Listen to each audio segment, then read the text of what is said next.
children, it's Miss Charlotte here and welcome to the party classroom on tour. I have come to visit my mum this week, so I couldn't bring everything from the party classroom with me, otherwise my car would have been loaded totally full, but we can still have our lesson today.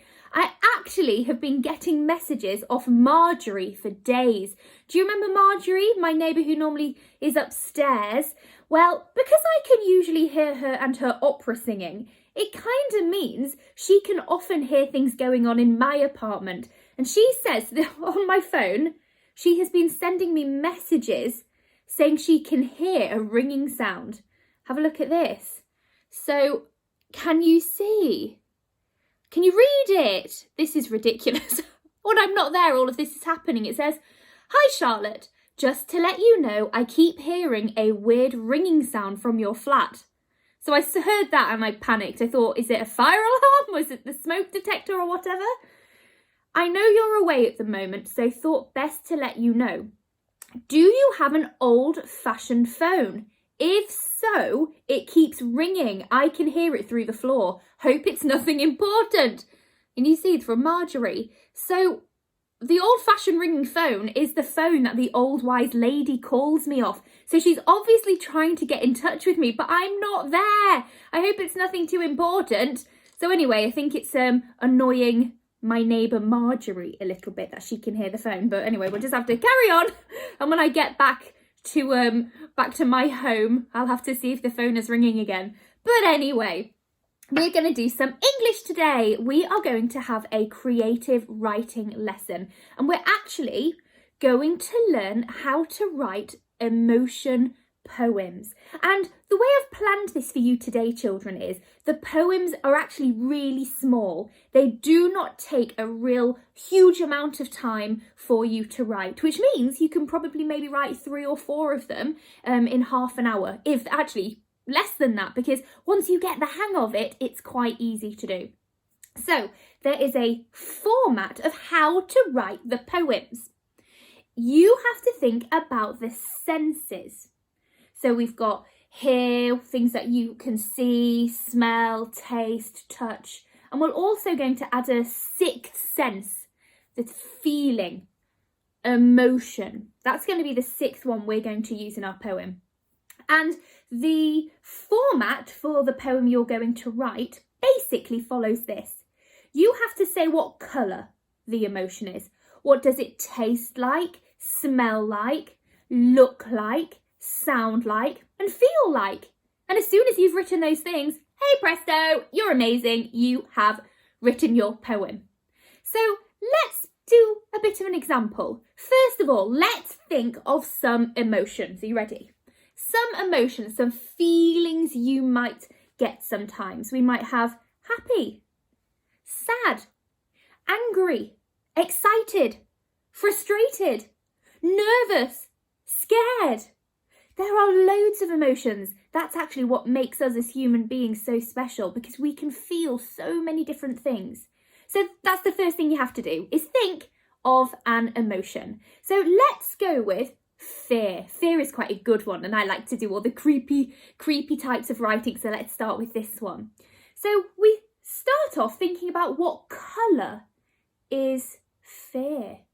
We might say fear is grey and gloomy. We might say fear is black like stormy clouds.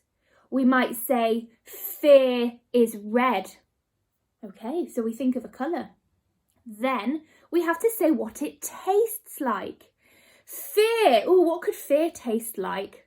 For me, fear tastes like, you know, when you have the hairspray. I used to have to hairspray my hair before a ballet exam when it was all tied up in a bun, and when you spray it you can taste it in your mouth. It's all in the air, and I was like, oh, I can taste it, it's horrible. That is the taste of fear before you would go into a ballet exam. So for me, I might say fear is the taste of hairspray in the air. You might have some other ones. Maybe fear is the taste of something that you have a horrible school dinner before an exam. Maybe fear is the taste of burnt food. You have to think what it might taste like. The next one is what fear smells like. Maybe it smells all musty and damp. Maybe it smells like when the feeling just before rain falls in the sky.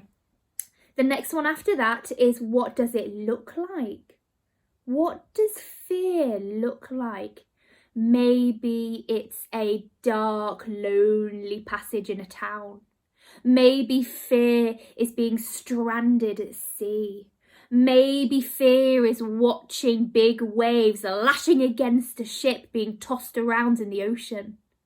And then we have to also think about what it sounds like. What could fear sound like? Maybe it sounds like whimpering. Maybe it sounds like shouting. Maybe it sounds like echoing footsteps. Or it could sound like a big lion's roar, couldn't it? And then the last one in the poem is, you have to say what it feels like. So what could fear feel like? It might feel like being totally left alone. It might feel like butterflies in your tummy. Maybe fear feels like your heart pounding and racing in your chest. Maybe fear feels like goosebumps prickling up on your arm. Maybe it feels like your teeth chattering together in fright. Ooh. So we can come together with all those different descriptions, put them into one poem, and then you have written it. Amazing! It's a really easy way to come up with a poem.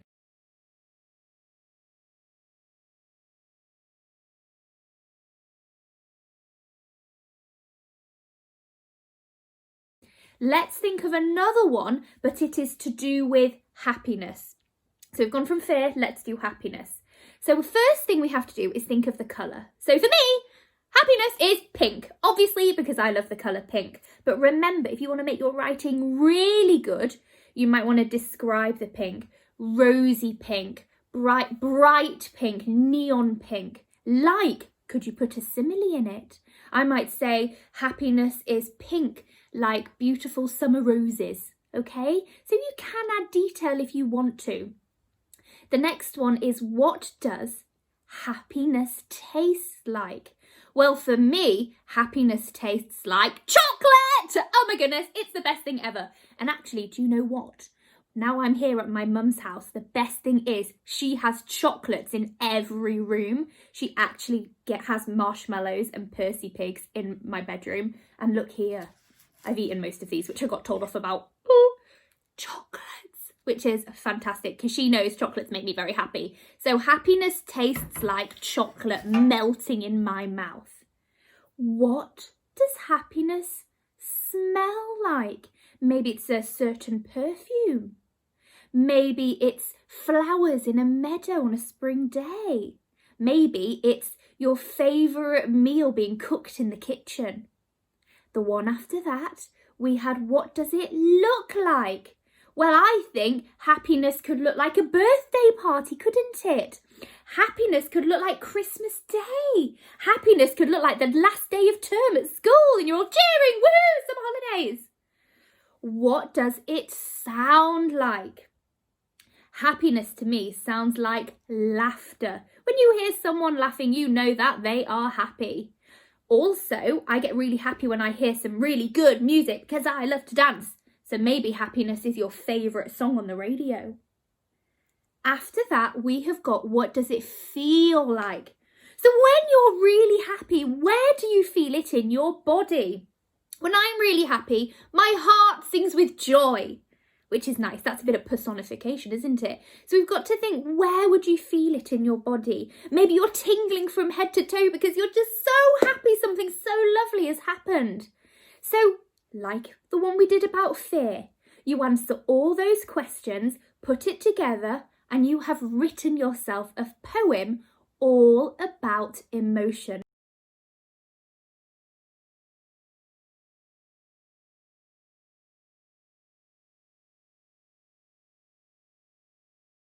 And remember, it doesn't have to be too long. It can be a nice short poem.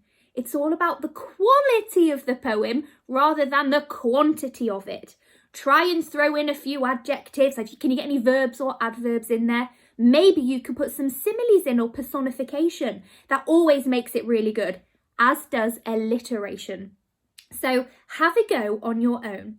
Think of different emotions and all those different parts of the senses that you can think about, write about to create your very own poem. I look forward to knowing how you get on. You need to put it in the comments below and let me know what your poems are, because they're quite small. You could just type it in the comments, couldn't you? And I'd love to see them. So really good to chat to you today. Hopefully the next video I will be back in the party classroom and poor Marjorie from upstairs isn't going to be too cross that the old wise lady has been calling me on the old-fashioned phone, making it ring really loudly. I hope she doesn't get too angry at the noise. Anyway, nice to see you all, and we'll catch up again in the party classroom soon. Bye for now.